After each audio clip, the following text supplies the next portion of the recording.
Eles duvidaram que Lula venceria em 2002, que seria reeleito em 2006. Apostaram que Dilma perderia em 2010. Jamais acreditaram que seria reeleita em 2014. Eles erraram todas as previsões e resolveram não correr mais nenhum risco. Primeiro, deram um golpe para tirar Dilma da presidência. Mas isto não bastava. Era preciso impedir que Lula fosse novamente presidente. E foi aí que entraram em cena Sérgio Moro e a Operação Lava Jato.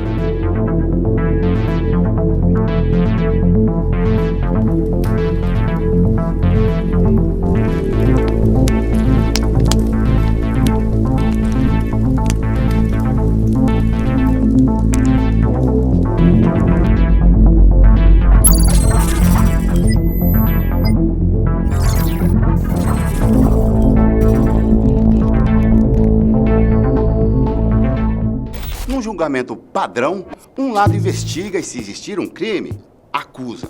Aí o outro lado defende. E o juiz julga, mas contra Lula, a acusação e o juiz trabalharam juntos para inventar um crime e condenar o inocente.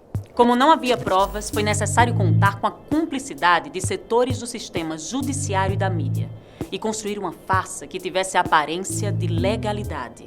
Fizeram então uma devassa na vida de Lula, com a abertura de uma série de investigações. Lula já foi inocentado em 7 delas e condenado em apenas 2 processos, o do sítio de Atibaia e o do triplex do Guarujá, ambos conduzidos por Moro e Dallagnol em Curitiba.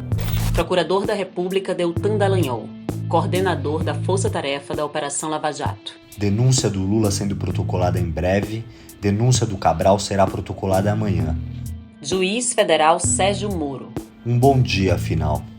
É verdade que a família de Lula cogitou comprar um apartamento no Guarujá construído pela OAS. É verdade também que a Odebrecht reformou o sítio de um amigo da família em Atibaia antes mesmo que Lula conhecesse o local. Mas havia crime nisso? Havia ilegalidade, desvio de dinheiro público ou alguma ação errada de Lula? Nenhum crime, nenhuma ilegalidade. Mas Moro e a Lava Jato usaram esses fatos para montar uma falsa conexão do ex-presidente com um esquema criminoso nos contratos da Petrobras. Em conluio, juiz e promotores combinaram seus passos, numa conspiração que foi permanentemente denunciada pela defesa de Lula. Mais tarde, a série de reportagens Vaza Jato revelaria trocas de mensagens explosivas entre Moro e os procuradores. A defesa do ex-presidente conseguiu no Supremo Tribunal Federal autorização para acessar essas conversas criminosas. Diálogos que provam a farsa das condenações de Lula e as conexões por baixo dos panos com agentes dos Estados Unidos. Ou nós estamos diante de uma obra ficcional fantástica que merece o Nobel de Literatura? Ou nós estamos diante de um caso extravagante que este colunista do New York Times tem razão de dizer. É o maior escândalo judicial da história da humanidade.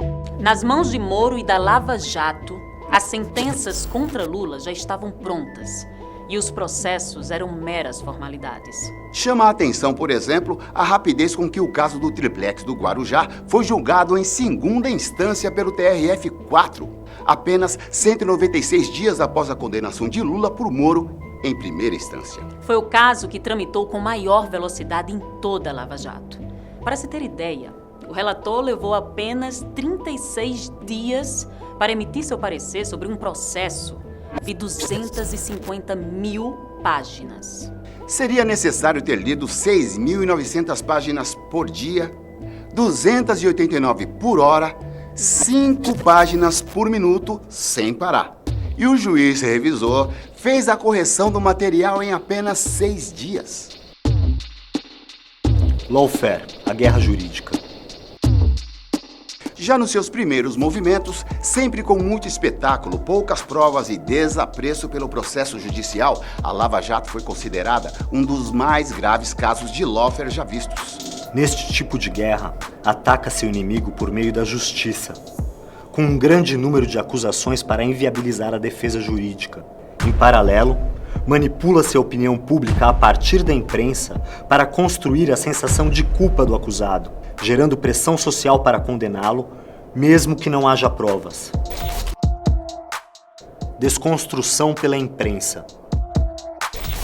A chamada grande imprensa comprou, sem ressalvas, as pautas vindas de Curitiba e se tornou porta-voz de Sérgio Moro e sua turma.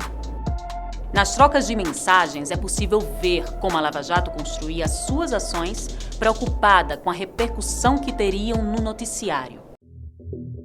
Dallagnol. Caros, esqueci de contar algo importante. Na correria passou, mas tem que ficar restrito. Almocei na quarta com João Roberto Marinho. É ele quem, segundo muitos, manda de fato na Globo. Responsável pela área editorial do grupo, a pessoa que mais manda na área de comunicação no país. Quem marcou foi Joaquim Falcão. Para evitar repercussão negativa, foi na casa do Falcão. Falei do grupo, do trabalho e das medidas. Falei da guerra de comunicação que há no caso. Ele ouviu atentamente e deu seu apoio às 10 medidas. Vai abrir espaço de publicidade na Globo gratuitamente. Um estudo que analisou mais de 200 edições do Jornal Nacional revela como a Globo manipulou a sociedade, forjando uma imagem ruim sobre Lula. No andamento dos processos, houve uma exposição negativa crescente do ex-presidente no noticiário, que durou até o dia de sua prisão em 7 de abril de 2018. Quando começou o período eleitoral, as pesquisas de intenção de voto apontavam Lula como favorito na disputa de 2018. A Globo então voltou a falar do ex-presidente, mas, claro, de forma desfavorável. O cálculo midiático feito pelos procuradores da Lava Jato se revela em diversas mensagens. Dallagnol. Diogo, vamos segurar a denúncia do cartel para soltar na sexta ou próxima semana, por questão de espaço na imprensa, ok? Vamos deixar tudo pronto e largamos assim que o noticiário estiver mais afável. Diogo Castor. Ok. Acusações sem provas. Em uma das ações, Lula é acusado de receber da OAS um triplex no Guarujá. Na acusação, o apartamento teria sido uma compensação por vantagens que a construtora teria recebido durante os 2 mandatos do ex-presidente. A verdade é que não há nenhuma prova que sustente essa tese. Lula jamais teve as chaves do apartamento, jamais dormiu ou passou um dia no imóvel, e não há escritura ou qualquer tipo de contrato que aponte Lula como dono do lugar. E depois, com a transferência do empreendimento à OAS, acabou se transformando no triplex 164A.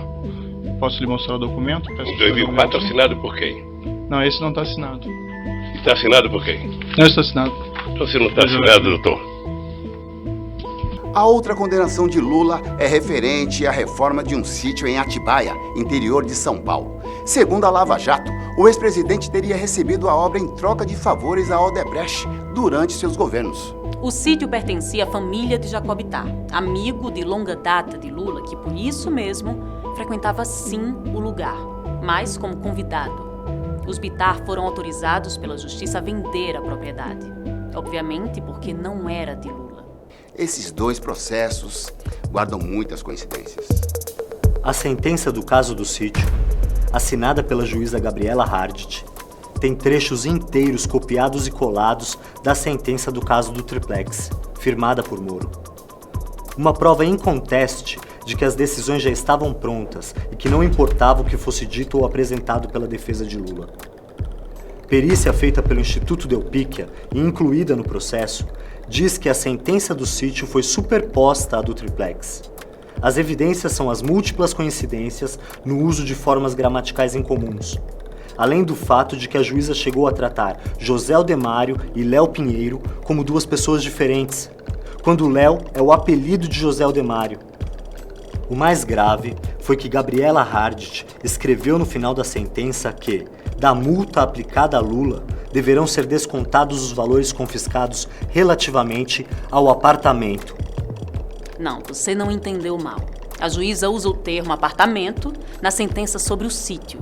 Ao substituir Moro à frente dos processos da Lava Jato de Curitiba, Hardt manteve a mesma relação clandestina com o Ministério Público que vinha sendo praticada pelo ex-juiz.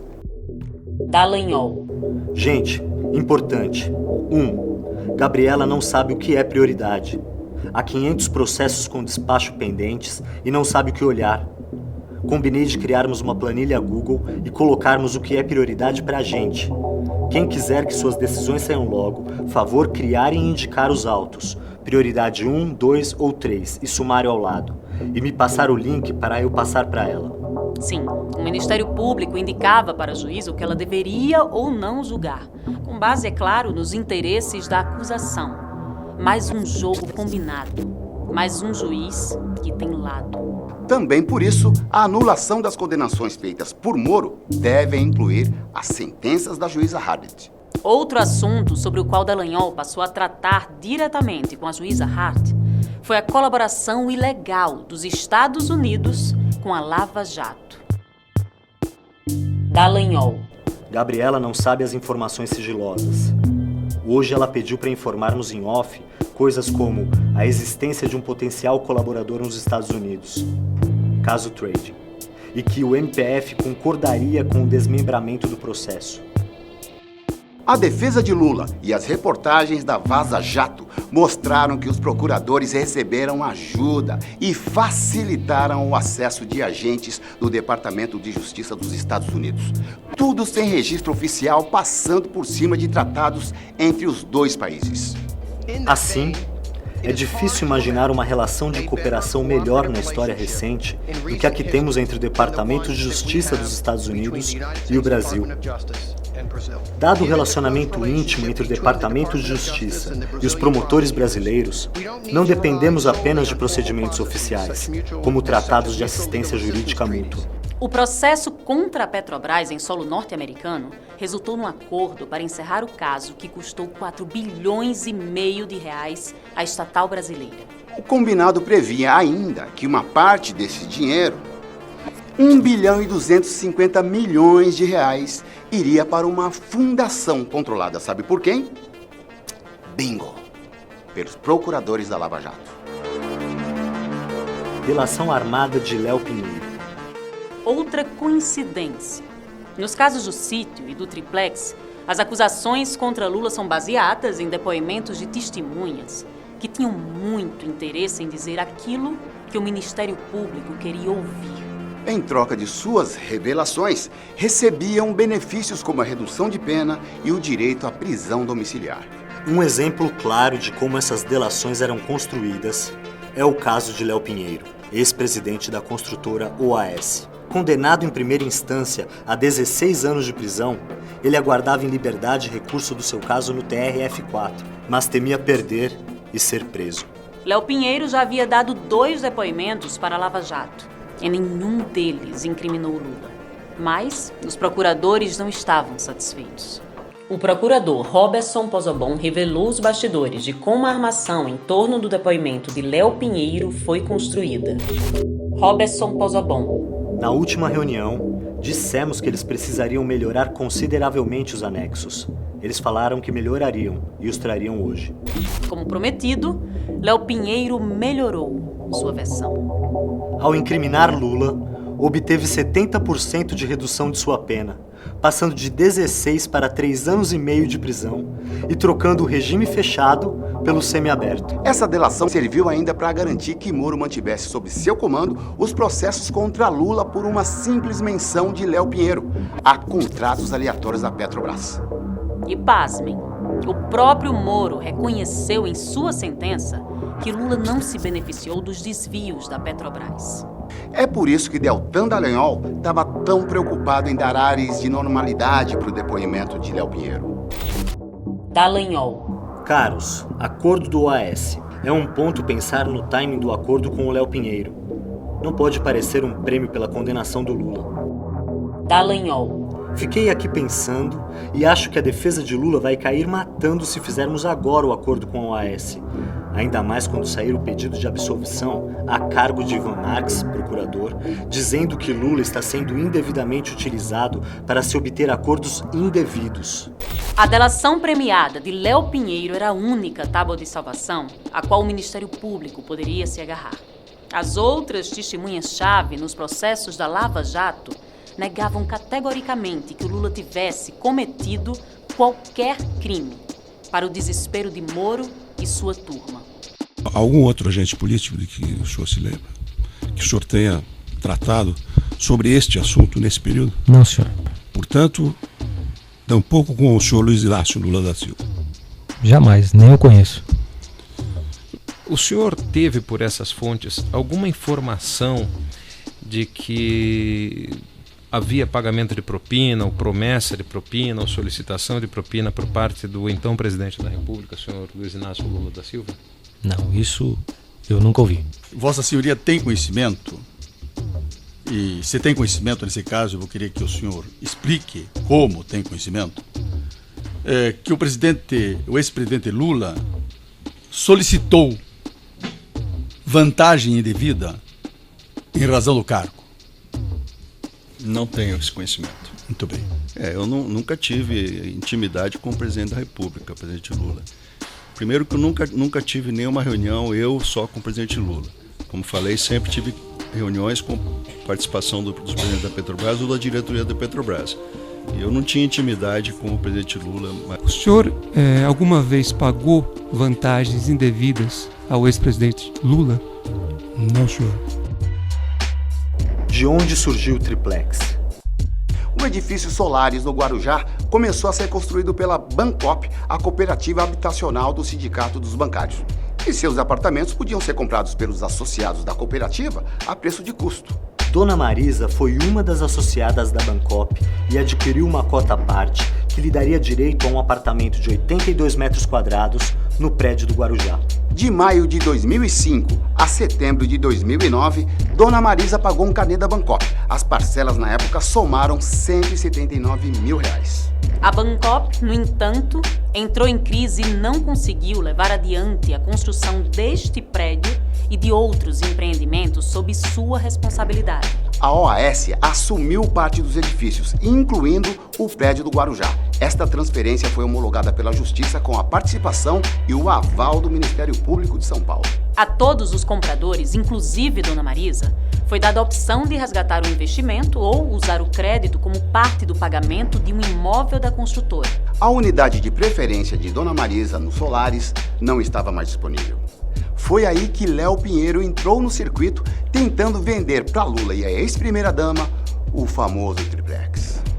O senhor ex-presidente esteve em visita no apartamento triplex 164A, condomínio Solares? Tive em 2014.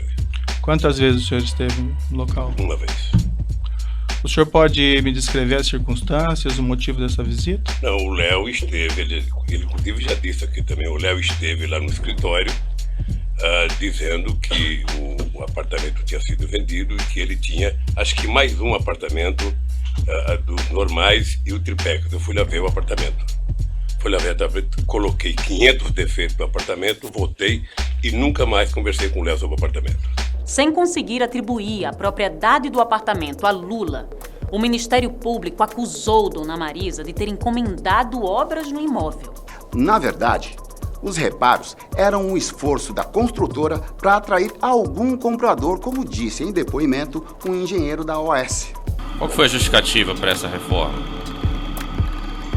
A justificativa foi que o apartamento seria feito uma melhoria com o objetivo de facilitar o interesse pela unidade, porque a unidade era muito simples, era uma unidade básica, enfim. O senhor relatou 2 visitas, o que foi dito.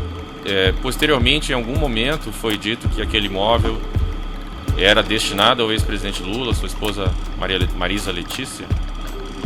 Não, aí só as especulações de mídia, mas internamente não. Internamente, dentro da construtora, o senhor não ouviu? Ele acabou de dizer que não. Não. A Lava Jato diz que a OAS presenteou Lula em 2010 com o triplex do Guarujá. Mas como o apartamento nunca foi de Lula, jamais os procuradores conseguiram provas. Um ano antes, a construtora entrou em recuperação judicial. Na lista da massa falida estavam o triplex e outras 3 unidades do edifício Solares que não foram vendidas. O apartamento também era garantia de uma operação financeira da OAS. Ou seja, para dar o apartamento para Lula ou a qualquer outra pessoa, a construtora precisaria pagar o valor do imóvel ao banco, para então retirá-lo da operação financeira. Moro, na realidade, confiscou o apartamento da massa falida da OAS e mandou desfazer o contrato de garantia.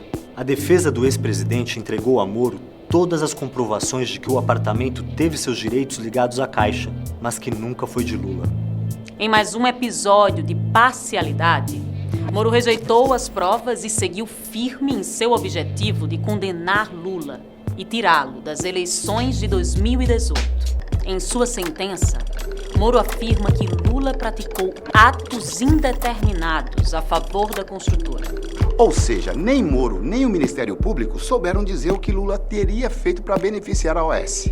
Em 2019, a Justiça reconheceu que a família de Lula tinha pago as prestações, não recebeu nenhum apartamento e determinou a devolução do investimento. A farsa do sítio de Atibaia. A máquina de fabricar crimes não parou por aí. No caso do sítio de Atibaia, a condenação injusta de Lula também foi fruto do malabarismo de Moro e da Lava Jato. Lula e Jacob Ittar, pai de Fernando, dono do sítio, são amigos desde 1978, quando Jacó era presidente do Sindicato dos Petroleiros de Campinas e Lula era presidente do Sindicato dos Metalúrgicos do ABC. Jacob Ittar. Nos tornamos grandes amigos e nossas famílias convivem intensamente desde então. Frequentei muito a casa do Lula com a Tereza e com os meus filhos, assim como ele, a Marisa e os filhos frequentaram a minha casa, tendo o Fábio chegado a morar comigo algum tempo em Sousas. Tenho os filhos do Lula como se fossem meus próprios filhos, e sei que ele tem o mesmo sentimento e relação com meus filhos. Em 2009, Jacob Ittar foi diagnosticado com mal de Parkinson. Ficou deprimido e quase não saía de casa. Lula estendeu a mão para o velho amigo. Jacob Ittar. O Lula e a Marisa insistiram para que eu fosse passar alguns períodos com eles no Palácio do Planalto e na Granja do Torto. Cheguei a ficar alguns meses por lá e a Marisa foi muito dedicada em me ajudar. Ela cuidou da minha medicação pessoalmente e sempre tentou me animar. Jogávamos baralho e, após algum tempo, caminhávamos juntos. Por causa do quadro de depressão que tive e do mal de Parkinson, passei a não querer ficar muito tempo sozinho. Os Bittar decidiram, então, comprar um sítio para reunir a família e amigos próximos. O sítio de Atibaia foi comprado em 2010 com dinheiro que Jacó recebeu de uma indenização. As famílias de Lula e Bittar passaram juntas o Réveillon de 2010 para 2011 no Forte dos Andradas, litoral de São Paulo. De lá, todos seguiram para o sítio. A partir daí, as duas famílias começaram a se reunir com bastante frequência na propriedade de Bittar. Lula, já ex-presidente, era convidado de honra. Senhor ex-presidente, o senhor tomou conhecimento que o Blue Line efetuou as obras no sítio, no Atibaia? Não. Não tomou em nenhum momento? Não. Mas com relação à reforma da Odebrecht, que segundo eles foi 700 mil, o senhor não sabe dizer nada. Eu não sei porque eu nunca discuti e ninguém tinha obrigação de discutir comigo, nem sítio, nem obra. E que quando eu conheci o sítio, já foi no dia 15 de janeiro de 2011, sabe, que não tinha mais obra para fazer. A Lava Jato nasceu em 2014 com a promessa de ser a maior operação de combate à corrupção e lavagem de dinheiro do Brasil. No estalar de dedos, juízes e promotores passaram a ser tratados como heróis nacionais. Mas a euforia baseada numa farsa não duraria para sempre. Em 2019, o escândalo da Vaza Jato escancarou aquilo que já se sabia. Moro e a turma de Curitiba tinham mais vocação para vilão do que para herói. Em mensagens trocadas pelo celular, eles conspiravam e atropelavam qualquer regra jurídica para alcançar o maior de seus objetivos: prender Lula. E quando esse dia chegou, eles vibraram. Dallagnol. Meu caneco, não dá nem para acreditar. Melhor esperar acontecer. A Lava Jato cumpria então a sua principal missão. Em 7 de abril de 2018, tinha início a mais longa prisão política de Lula. A verdade sobre suas condenações só viria à tona com Bolsonaro já eleito e Moro ministro. E o barco da Lava Jato começou a afundar. Em fevereiro de 2021, foi anunciado oficialmente o fim melancólico da operação. Mas os efeitos devastadores dos crimes cometidos por Moro e seus comparsas permanecem. Eu sou refém da maior mentira contada nesse país. E graças a Deus estamos conseguindo provar exatamente o contrário. Quem é ladrão é quem estava me acusando de ladrão. Quem fez uma quadrilha foram as pessoas que disseram que eu era chefe de uma quadrilha. Lula ficou preso 580 dias. Tudo que Lula sempre pediu foi o direito de ter um julgamento justo, isento e imparcial. Mas Moro encarava Lula como um inimigo a ser abatido. Infelizmente, não estava sozinho. Outros setores do sistema de justiça, incluindo alguns ministros das cortes superiores, foram seus cúmplices. Em 8 de março de 2021, com atraso de 5 anos, o STF anulou os processos contra Lula em Curitiba e reconheceu que Moro não tinha competência para julgar o ex-presidente. Com a decisão, Lula recuperou seus direitos políticos. Mas isso não é suficiente. É uma decisão com forte lastro jurídico e amparo em precedente do próprio plenário do Supremo Tribunal Federal, mas que não vai reparar esses danos que foram impostos ao ex-presidente, insisto, ao nosso país. Nós vamos continuar brigando para que o Moro seja considerado suspeito, porque ele não tem o direito de se transformar no maior mentiroso da história do Brasil e ser considerado herói por aqueles que queriam me culpar. O STF tem nas mãos a oportunidade histórica de corrigir seus erros e, mesmo que tardiamente, fazer justiça no julgamento da parcialidade de Sérgio Moro nos processos contra Lula. Com a suspeição reconhecida pela Justiça, a expectativa é a de que as condenações nos casos do triplex e do sítio sejam anuladas. Os processos voltem à primeira instância e tenham tratamento justo. E para que a justiça se cumpra, não podem haver soluções intermediárias. Lula precisa estar livre por inteiro. Desistir. Jamais. A palavra desistir não existe no meu dicionário. Anula a STF. Lula livre. Ninguém vai me impedir de festejar, vendo ele voltar pra gente. E o riso que tentaram abafar vai gargalhar contente. Ninguém vai me impedir de festejar, vendo ele voltar pra gente. E o riso que tentaram abafar